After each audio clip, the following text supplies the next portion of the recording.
Hey everybody, Polius here. Let's play some Magic the Gathering. And I'm kind of in a weird position. So I've been requested to do some magic material. And War of the Spark has just released, which is looking to really shake up the whole... They're looking to shake up a lot of what I play in Magic, so I'm excited for it. I want to kind of sit down and talk about what I'm looking forward to in this set, and I've got a bunch of packs to open while I do that.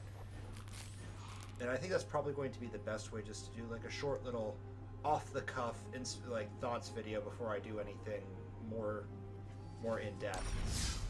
And then I will make another video where I'm going to use some of these here gems I have floating around to do a sealed, because I got a sealed deck or a sealed event for the pre-release and then bailed because it was super late and I had an 11-hour day the next day, so I was going to be responsible adult.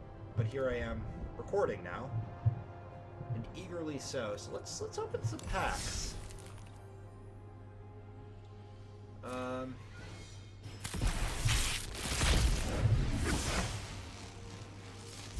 My favorite War of the Spark card, the wild cards. Now, one thing about this set that I've noticed first of all is there's a lot of removal in it. For a limited environment, this is going to basically be very bomb unfriendly. Some aristocrat stuff, that's not a particularly strong one. Of course, it's uncommon, or it's common, so let's see what we got. My favorite mythic rare. It could be anything. It could even be a submersible. But why would you do that? Yeah, there's a cycle of rare colored artifacts. Oh, I like this guy. So this guy is actually going... So I play Commander a bunch. And this guy is absolutely 100% going to my Arcades wall deck. He's not great, but the deck isn't exactly the most serious thing. He's fun. And reading the book, which I'm probably going to do a book review. I haven't done a book report in a while, but I'm kind of inspired to do it. He's a likable character. Pledge of Unity. I mean, this is really good for a going wide strategy. But anyway, it's one of the more disappointing rares, but that's actually a good point to make. This set does not have a lot of garbage rares. It's actually pretty solid. Oh, and here's another card that might go into my wall deck. So I draw a card whenever I play a wall. It's a 1-mana creature that scries, becomes a 4/4, and it draws me a card. It's solid. Casmina is a cool card, giving some protection and creating wizards that also loot. I mean, she's not great. I mean, an uncommon planeswalker, but yeah. You want to go, tough guy? Chandra, how you have fallen from your Torch of Defiance. I mean, I like this card. She protects herself, but so let's go ahead and talk about passive planeswalker abilities. I think it's a really cool way to. I don't think it's going to be controversial to say I like how it creates more design space for developing planeswalkers and their themes. And for the new Gideon, which I wouldn't be unhappy to get, it lets you do the thing that you always want to do with it without, wasting an activation. Be steadfast in all your ways. How would you like to have your planeswalkers get bigger, as well as all of your creatures? You should get Najani. He's pretty solid. It's going in my roommate and coworker's Super Friends deck, I can tell you that. And this one, I actually kind of want to build a Golgari Death Touch zombie tribal. Like, I don't think it would be that terrible. But we'll have to see. This is a cool card. It could go. This is a card. It's a nice reprint. Only a few reprints in this set, I think. Mono Blue's gonna get disgusting while this and the current Mono Blue tools are out. So this is definitely going to make some strategies more interesting. Lore-wise, these cards are interesting. So there's 5 cards that basically show the guilds uniting in pairs of 2, And so this one, for example, is Rakdos and Golgari. So you basically are combining up to 3 colors, black, red, and green, which anyone who's played the Alara block knows that that's Jund. All of the guild combinations are that. And I mean, it's cool, but I was kind of hoping for the Tons of Tarkir color blocks. Though I guess the allied wedges make a little bit more sense. Or shards make a little more sense. Sorry, the terminology is still like reprint of Giant Growth, which will make Nyssa, so green, white, red, feather decks really gross. And here we go, a replacement for Diagonal Goblin, Diagonal Monkey. The in red deck wins. He's got first strike, and if you kill him, he just comes back. Another card that's going into my coworker's Planeswalker deck. I don't think this one's as good. It's sort of a deterrent, so, but yeah. And again, these are all just kind of off-the-cuff thoughts. I do want to do kind of a more detailed look at the set, maybe with one of, kind of my Magic Mentor. This is a neat card. Probably going into Drakes, or some version of Drakes. We can figure a way out of this. Laboratory Jace. There's a card, Laboratory Maniac, for anyone who doesn't know. It's fairly common. I don't know if it's common in the modern format, but I've seen it plenty in Commander, where you just if you draw and you don't have any cards in your deck, instead of losing, you win. So that's cool. We're seeing a lot more of these modal cards, which I think is a good way to take removal and whatnot. So it either just it's graveyard hate as well as artifact and enchantment hate, which the first two are something that green does a lot of. The going graveyard hate's kind of an interesting new direction. I love his pose right there. That guy just what are you doing, buddy? I want to see the moves of that dance. But it's basically, what is this? This is kind of like Tormented. What is that red card that I actually play? It's the red, like, discard 1, draw 2 or something. But hey, now you can amass as well, but it's 1 more expensive. In red deck, that 1 extra cost is probably not worth. Oh boy, we could go mono blue. I love the story of this set, by the way. Just, I like a good triumph. Hey, I'll take one of those.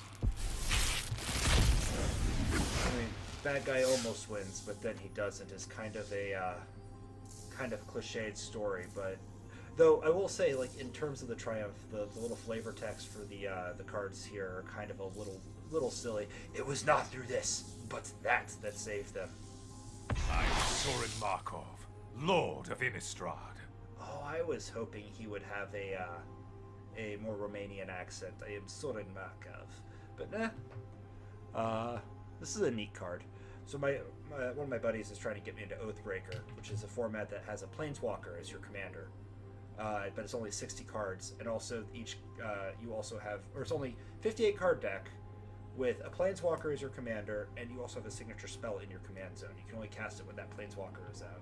So I was thinking about turning my modern Knight deck into into that with Sorin as my commander.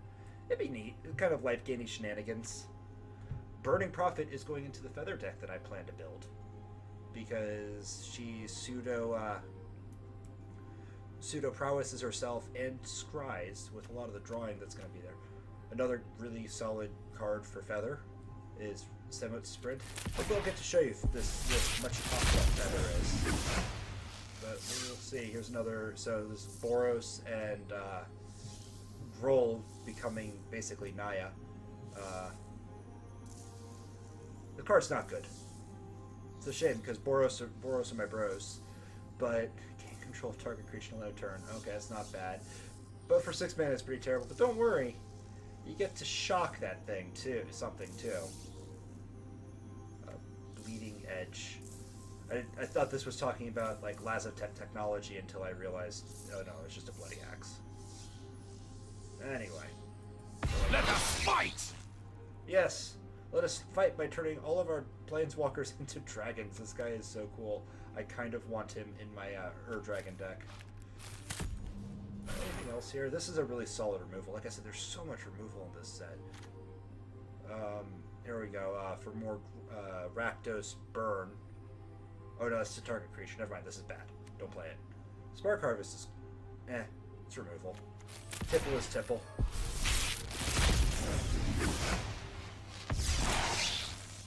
Hello, Odric friend. So...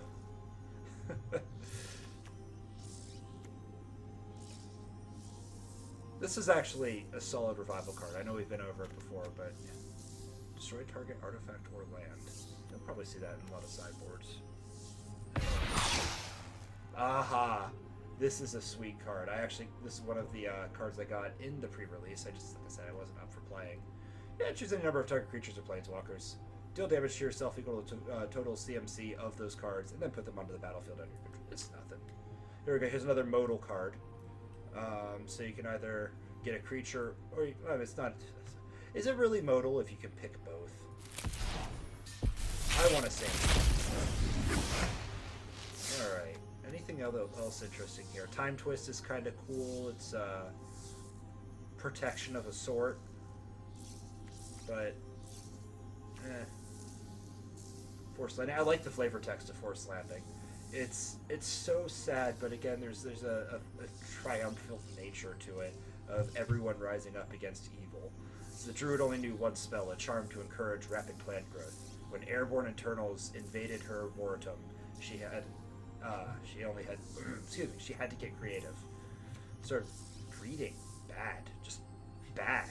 But hey, it's still. Well, I like the line. Anyway. Until you have lived as a statue, do not talk to me of pigeons. Oh, I'm sorry, what, Karn? I mean, is he talking to Rakdos with that one picture of Omnixilis just burning a pigeon alive? This is a neat card for shutting out people's artifacts, though it's kind of a Stony Silence in a way that can be removed by attacking. But it, also, anyone who's been looking at, anyone who's read any talk about this knows you combine this with Mycosynth Lattice, which turns everything into an artifact, and you basically win, because they can't even tap lands for mana. One of the best 2-drops I've ever seen, but I haven't been playing Magic all that long. This is a cool card. So when it dies, you proliferate. Alright? I'm sure there are better... Yeah, there actually are better 2-drops. One of the best bears in this set, though. Cyclops Electrum. Oh,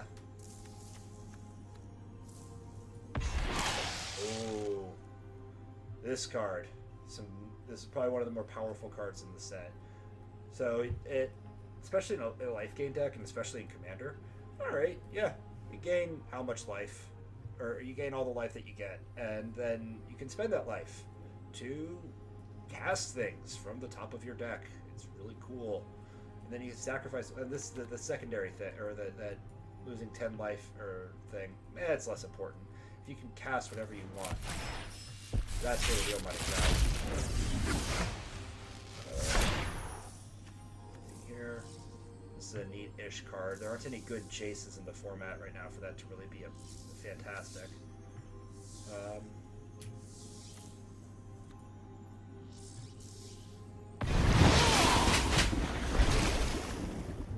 Weren't you supposed to be rare? Not that I'm complaining. This is a cool card. I don't see myself playing him. One, he's just hard to cast. He's expensive, and I'm not looking to play in real life or here. I'm not looking to really play any kind of what is it? Simic. I might play it in a Bant deck. We'll see. It's not bad. Proliferate, draw a card. I will protect the virtue of this world. I could see myself playing with Nyssa though. Just mono green Nyssa Stompy. Extra forests.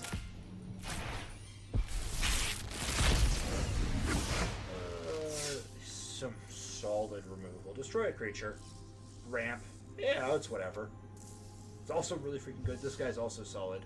When he enters the battlefield, target creature gets a 1/1 counter, and you can proliferate. Yeah. We'll take 4. God, the God Eternals look so cool. I'm sad about it. Oh, here we go. Here's the Silent Submersible. All right, you remember Looter Scooter? It's actually called what is it? a smuggler's copter, smuggler's copter or something.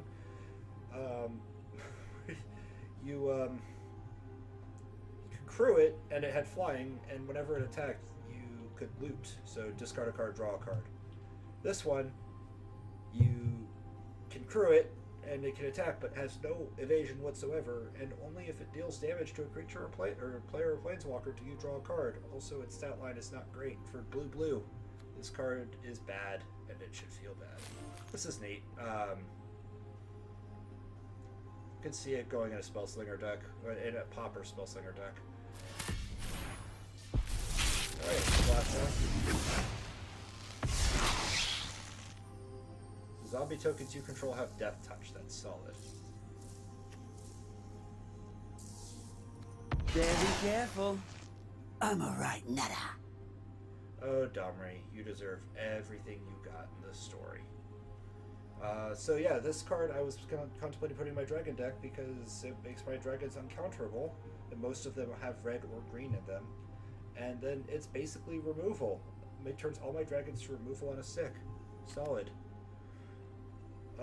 And this was something I was considering putting in my wall deck, but it's just not impactful enough. Oh, I got 4 packs to go.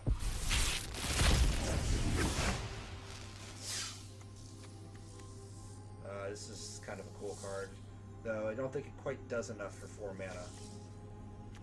Anything else here interesting? Oh, this guy. So there's a card called Snapcaster Mage. Snapcaster Mage is when it enters the battlefield, you can cast a spell from your discard pile or your graveyard, and then exile that card. This guy has to attack first, so people on Mythic Spoiler have been calling him the Slapcaster Mage. But when he does attack, you can cast a spell with converted mana cost equal to or less than the Dreadhorde Arcanist's attack, and then you cast a spell, I think, without paying its mana cost. So it's actually, in some ways, better than Snapcaster, in some ways worse. But I like that card and want more of it. Alright. Oh, this is a good boy. So he basically has his own hardened scales effect. Rising Populace is... Neheb, Dreadhorde Champion. This is the 3rd Neheb in existence. And he's pretty solid. He doesn't need to deal as much damage to go off, but you also, once you go off, he's harder to take advantage of. He's neat. So whenever you deal combat damage to a player or planeswalker, you may discard any number of cards. If you do, draw that many cards, add that much to red mana. Until end of turn, don't lose this mana as steps and phases end. So he's actually, I mean, he's not bad as a top end for mono red, just because you can, oh no, I have a bunch of mountains in my hand that are no good. I'll discard them, turn them into mana, and then draw a bunch of cards.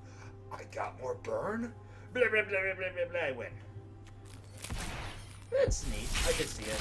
But it's a little expensive. Firemind Vessel. It's a little slow. Enters battlefield tapped.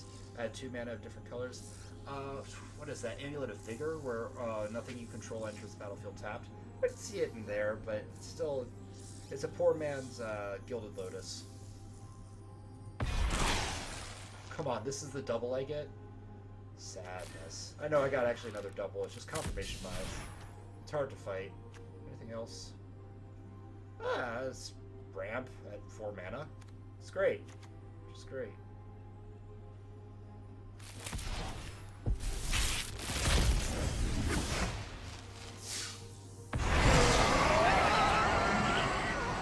I want to get this for my good friend who runs a Lands Matter deck. Discard a land.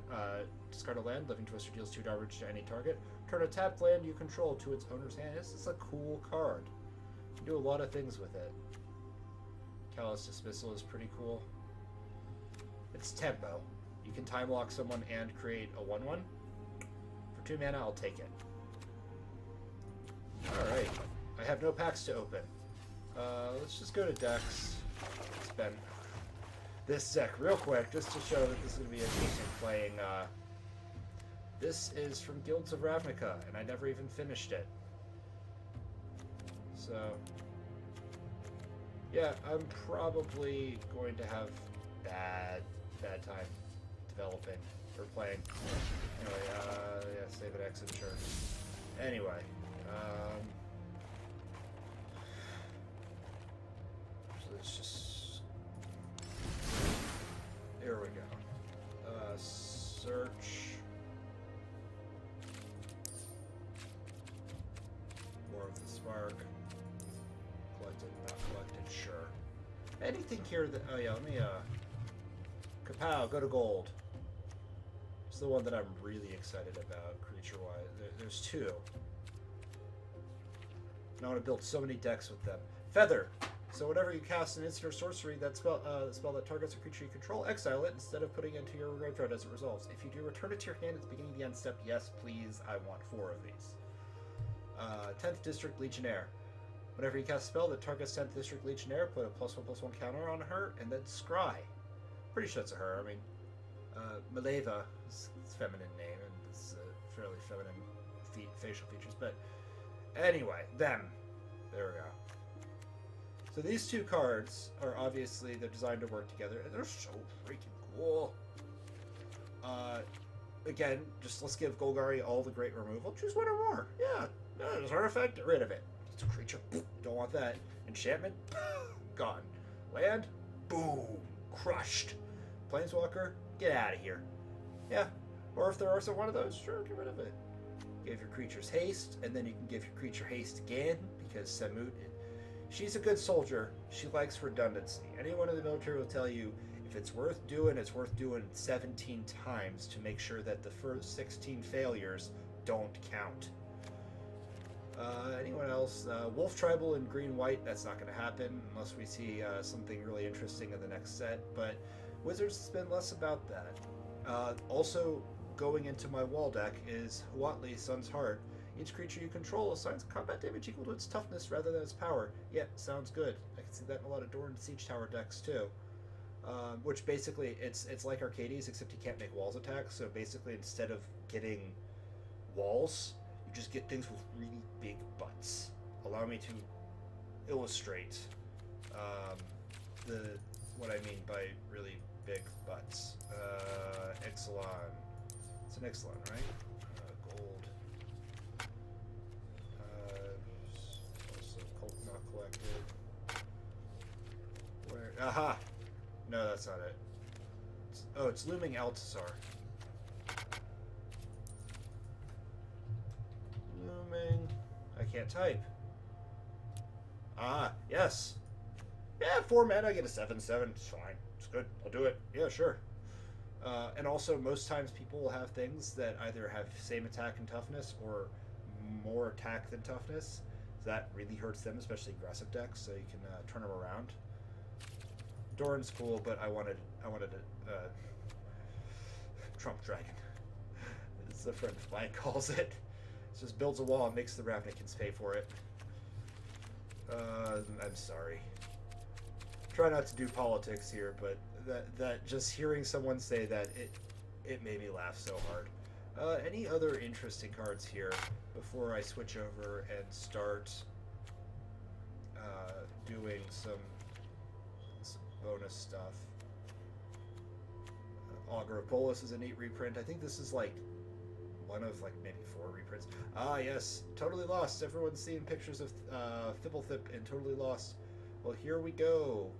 He is now a creature, and you can't target him because he will return to his deck. We can't target him with a spell. He's neat. I'm probably not going to build him, but he's neat. Narset's pretty solid.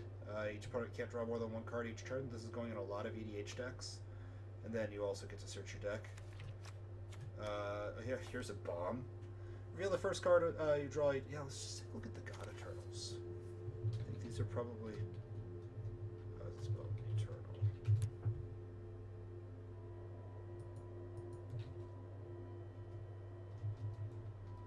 God. There we go. So, all the gods in this set, instead of being indestructible, when they die or are exiled, you may put it into its owner's library, 3rd from the top. Cool. So, let's go ahead and start with Kefnet, because we were just talking about him. So, the first time you draw a card, each turn. My turn, Food's turn, Natural's turn, Saint's turn, people I play with. Each turn, reveal it, or you may reveal it. Whenever you reveal an instant or sorcerer this way, copy it. You may cast the copy. Note that you keep the original card. That copy also costs 2 less. It's pretty good. It's a good card. Because, I mean, just expropriate, which wins a lot of games. Let's cast that for 7 rather than 9. That's huge. And also, it can catch people off guard, too. Anyway, God Eternal Aketra is one that I like and I dislike. I liked Aketra's character in the Amonkhet story, but, you know, sadness abounds to see her destroyed and turned against. I'm a lore junkie. What can I say? So she's double strike, so she's actually technically a 6/6. Cool. Whenever you cast a creature spell, create a 4/4 black zombie warrior token with vigilance. Solid. And you can do a lot with that. There's a lot of cards that care about getting 4/4 creatures with power 4 greater on the battlefield, so she can actually make that happen. Bantu's okay. She's for a lot of sacrifice strategies. Whenever she enters the battlefield, sacrifice any number of permanents that draw that many cards. It's alright. She's a 5/6 for Menace for 5 is pretty good on its own right. Bronus, whenever he's got Death Touch, oh boy, his 5 toughness. Oh, what he can't kill, he will kill.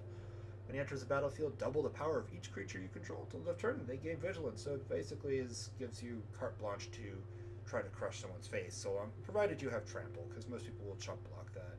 And lastly, not an eternal, but he's still a god, Ilhag, the Raised Boar.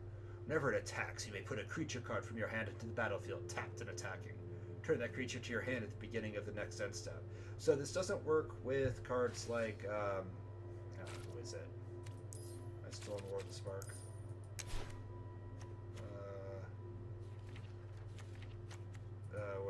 What's it called? Itali, I think. It's late. I'm sorry. Yeah, Itali Primal Store. Whenever it attacks, exile the top card of each player's library. Then you may cast any of the non-land cards exiled this way without paying mana costs. So it doesn't work because Itali will miss the trigger doing that. But it's still pretty cool, and you can get a lot of value out of enter the battlefield effects. It's also going into Zane's Planeswalker deck. He has all the loyalty abilities of other Planeswalkers on the battlefield. I'm sure if you look it up online, you can see all sorts of infinite combos you can get with this guy. I don't plan to do that because I don't have the wild cards to do that at all. So you can draw a card, then opponent has to exile a card from their hand or a permanent they control. You just destroy a target creature or Planeswalker. Or each opponent who doesn't control a legendary creature or Planeswalker loses the game. It's pretty scary. If only he didn't have such a stupid voice. Let me just... I think I'm reaching the end of when I can really cogently discuss this set. But there's some neat things as a neat card.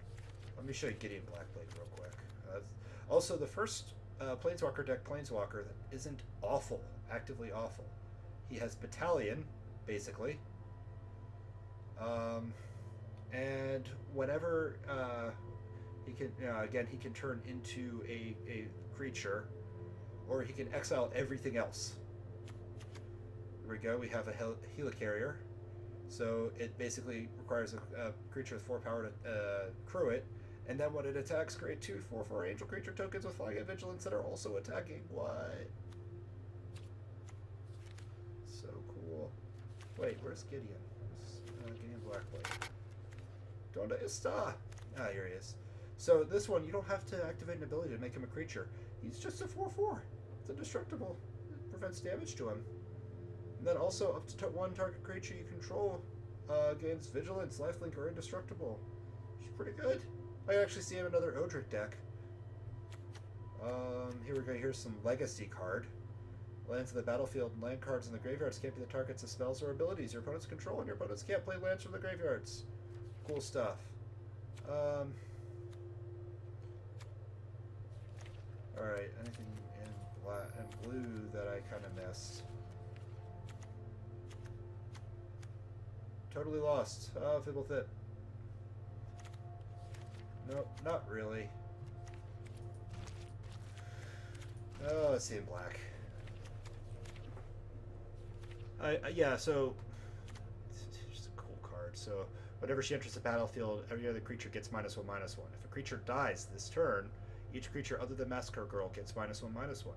So for every creature you kill, the death clock goes higher. So cool.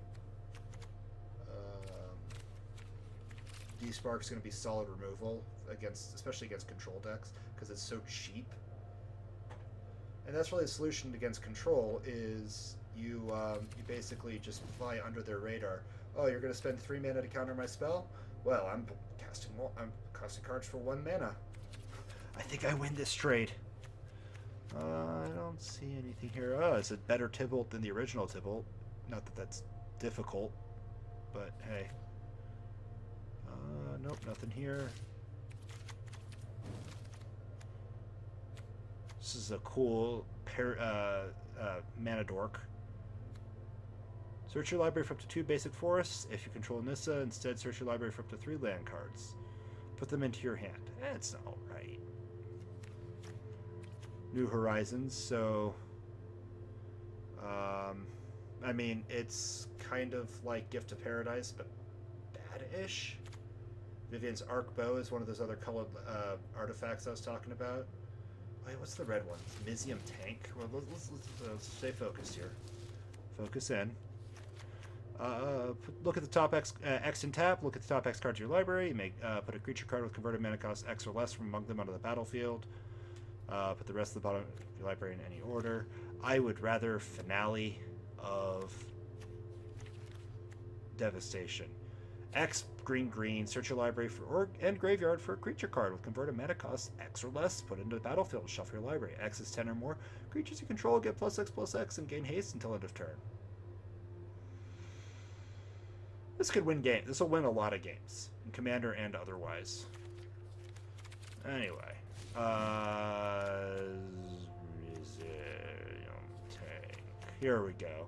Crew 1, Trample. It's 1 red. Whenever you cast a non-creature spell, it becomes an artifact creature, gets +1/+1 until end of turn. So basically, it prowesses itself. It's kind of cool. It's got Trample, so you can make it real big and scary. Is this the one that the other Finale that's really good? Finale of Promise. So X red. You cast it to 1 target instant or sorcery card for one target instant card and or 1 target sorcery card from your graveyard, each with converted mana cost X or less without paying their costs. If the card cast this way be put in the graveyard this turn, exile it instead. If you have Feather out, it's targeting your own creature. It instead goes back, it exiles and then comes back to your hand. So this card's actually kind of good for that. If X is 10 or more, copy each of those spells twice. You may choose new targets for the copies. This card's really good, so you minus down one of your useless planeswalkers like Tybalt to 1, and then switcheroo. Colorless. Anything interesting here? Not really. Iron Bully has great flavor text. Ujin. I want to hear his voice lines. Colorless spells you cost. Cast 2 less to cast. I think I fumbled over that. It's neat. Alright. And then Blast Zone is going to be real good in Commorticon. But also it enters with a charge counter, and then you can pay XX to tap it and put X charge counters on Blast Zone, or just proliferate up. Then 3 in tap, sacrifice Blast Zone, destroy each non-land permanent with converted mana cost X or equal to the number of charge counters on Blast Zone. Anyway. Discard changes. Thanks so much for just listening to me ramble on. This video will be accompanied with some gameplay, or not, like there will be another video released with it that'll have the sealed gameplay and also me building a deck. Until then, I'll see you all next time. Toodles.